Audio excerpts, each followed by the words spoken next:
అదరగొట్టే కారం రంగు రుచి ఆచి కారం పొడి.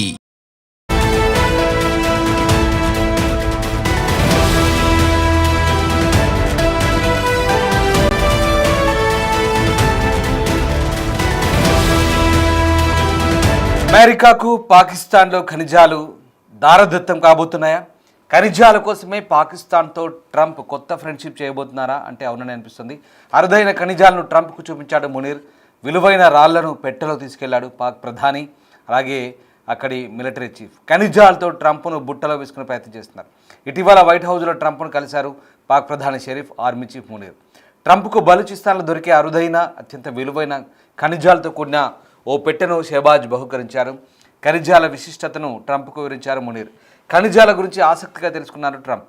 రేర్ ఎర్త్ మినరల్స్లో చైనా ఆధిపత్యానికి గండి కొట్టాలని ఎప్పటి నుంచో అమెరికా ప్లాన్ చేస్తుంది. వాటి వెలికితీతపై ఆసక్తి చూపుతోంది. ఇందులో పాకిస్తాన్ అమెరికా కంపెనీ 100 కోట్ల పెట్టుబడి పెట్టేందుకు అంగీకరించారు. మరోవైపు రోజుకు బలూచిస్తాన్పై పాకిస్తాన్ పట్టు కోల్పోతుంది. అమెరికాకు ఖనిజాల ఎరతో బలూచిస్తాన్పై పాకిస్తాన్ పట్టు సాధించేందుకు ప్రయత్నిస్తోంది. అలాగే అమెరికా పెట్టుబడులతో రుణభారాన్ని తగ్గించుకునేందుకు కూడా ప్రయత్నిస్తోంది. అమెరికా సహాయంతో బలూచిస్తాన్పై పట్టు సాధించేందుకు షెహబాజ్ షరీఫ్ కొత్త ప్రయత్నాలు చేస్తున్నారు. మొత్తం మీద డొనాల్డ్ ట్రంప్ గురువారం షెహబాజ్ షరీఫ్ను కలిశారు. 6 సంవత్సరాల తర్వాత వైట్ హౌస్ను సందర్శించిన మొదటి పాకిస్తాన్ ప్రధానమంత్రి షెహబాజ్ అయితే ఆ తర్వాత అసీం మునీర్ ఇద్దరు కూడా కలిశారు. ఒక్కసారి మనం చూస్తున్న దృశ్యాలు వైట్ హౌస్లో పాకిస్తాన్ ప్రధాని షెహబాజ్ షరీఫ్, అలాగే పాకిస్తాన్ ఆర్మీ చీఫ్ అసీం మునీర్ ఇద్దరు కూడా డొనాల్డ్ ట్రంప్తో భేటీ అయిన దృశ్యాలు మనం చూస్తున్నాం.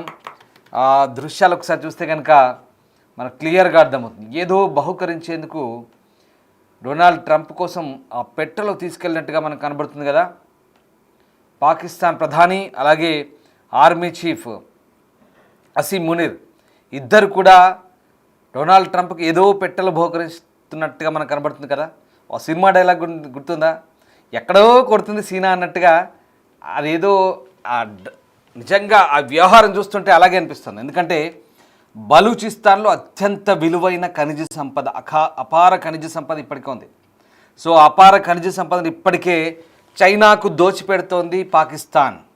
అందుకే బలూచిస్తాన్ ప్రజలు స్వయం ప్రతిపత్తి కోరుకుంటున్నారు.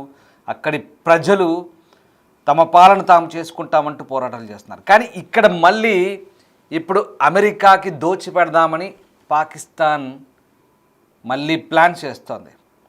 అమెరికా ఎలాగో చైనా ఆధిపత్యానికి గండి కొడదామని ఎప్పటి నుంచో ప్లానింగ్ చేస్తుంటే ఇందుకు పాకిస్తాన్ తనంతగా తానుగా వెళ్ళి అడ్డంగా బుక్ అవుతున్న పరిస్థితి. అది కూడా నైరుతి పాకిస్తాన్లోని బలూచిస్తాన్ ప్రావిన్స్. ఎందుకంటే బలూచిస్తాన్పై ఇప్పుడు అక్కడ పట్టు లేదు, తరుముతున్నారు. అలాంటి బలూచిస్తాన్పై పట్టు సాధించాలంటే అమెరికా సహాయం తీసుకొని అక్కడ ఉన్నటువంటి అదిగో ఆ పెట్టెలో చూపిస్తున్నారే రేర్ మినరల్స్, అత్యంత అరుదైన ఖనిజ సంపద, దాన్ని దారాదత్తం చేసేందుకు పాకిస్తాన్ ఇప్పుడు పన్నుతున్న పన్నాగాలు ఆ దేశ ప్రావిన్స్ అయినటువంటి బలూచిస్తాన్ ప్రజలపై మరొకసారి ప్రజల్ని మోసం చేస్తూ పాకిస్తాన్ చేసినటువంటి కుట్రలు బయటపడుతున్నాయి. సో మొత్తం మీద గంటన్నర భేటీ అయ్యారు షెహబాజ్ షరీఫ్, అసీం మునీర్, అలాగే అక్కడ వైస్ ప్రెసిడెంట్ ఉన్నారు, అమెరికన్ వైస్ ప్రెసిడెంట్ ఉన్నారు అక్కడ, అలాగే విదేశాంగ మంత్రి ఉన్నారు అక్కడ, అమెరికన్ విదేశాంగ మంత్రి.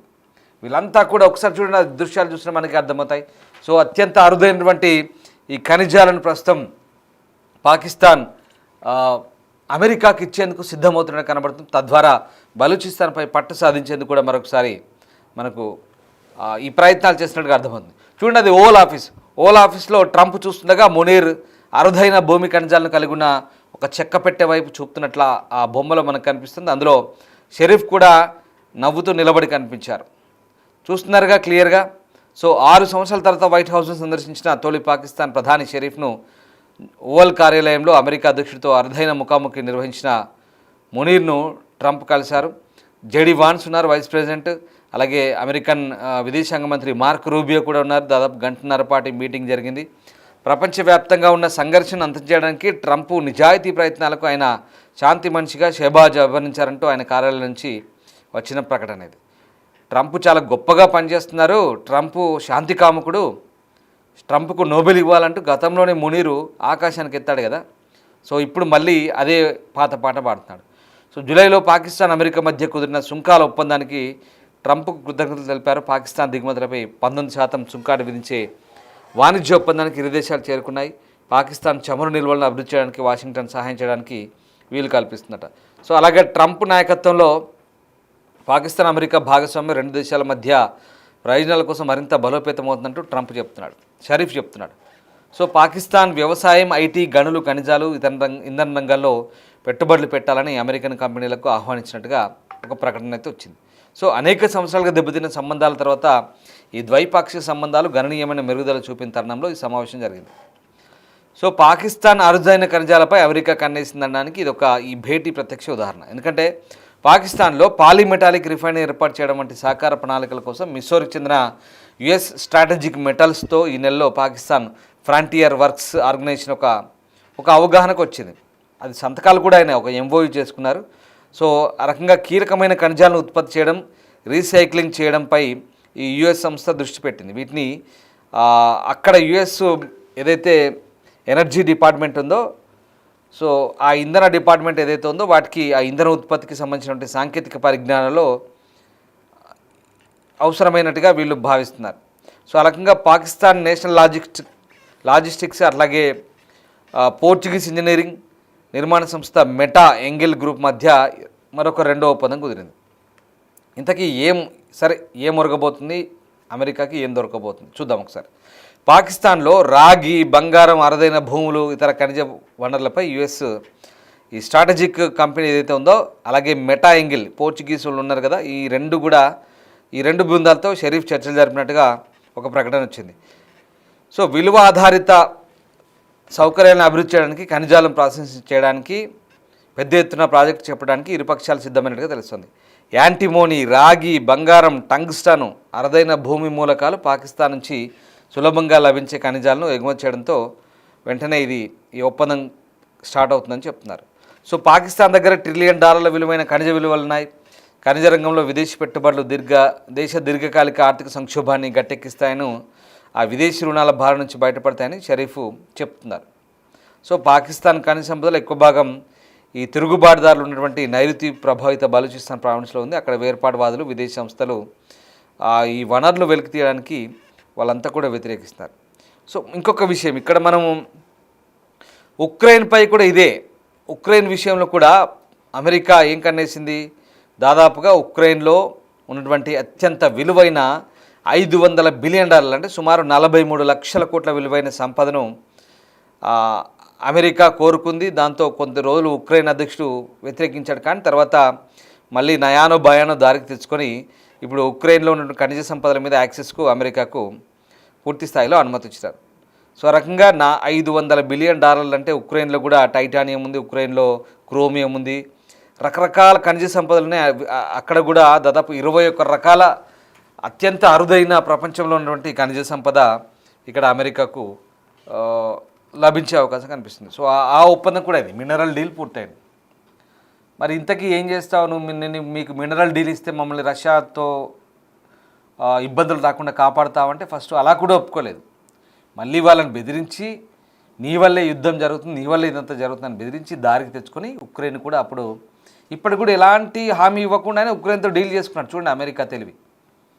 $500 కోట్ల అంటే దాదాపు 43 లక్షల విలువైన 43 లక్షల కోట్ల విలువైన ఖనిజ సంపద ఉక్రెయిన్ మీద కన్నేసారు. అలాగే అయిపోయింది.